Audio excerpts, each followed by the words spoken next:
Hi, I'm Glenn Rush, Visual Design Manager here at Build.com, and we're here with our educational series, Design Lab. We're here to talk about some of the trends, why they're here, how they got here, and how to put them together. Today, we're going to talk about maximalism. Maximalism is really about going over the top. It's taking that one thing that you want to focus on that's either a reflection of your style or your personality and going all out bold with applying it to your space.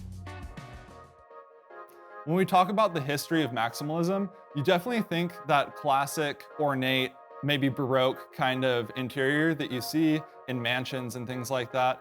When we talk about maximalism now, it's the reaction to minimalism, and you really want it to come across as a modern interior still. Some of the things that can go into this look are family heirlooms, some of your collection pieces, found objects that speak to you personally, really using saturated colors, and some patterns like floral prints, animal prints, and abstract prints.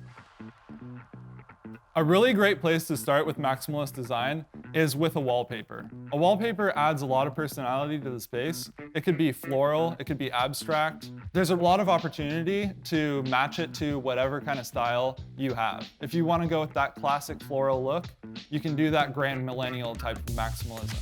Or if you want to go with the abstract, you can go with that a lot more modern type of maximalism. If you're starting with a remodel, it's really good to start with a small room, like a half bath. It's a great place in a small space where you can really pack in those elements.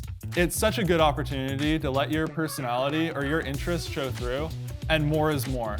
But you definitely don't want to go over the top and make it a mess. Just remember that being bold is really important in approaching this aesthetic, because that's what's going to make the space work for you and really nail that maximalist aesthetic. Well, thanks for checking us out. If you liked this and want to learn about more styles, don't forget to like, comment, and subscribe, and we'll see you next time on Design Lab. Thanks for watching. If you want to learn more about maximalism, be sure to check out our Style Spotlight by clicking the link below.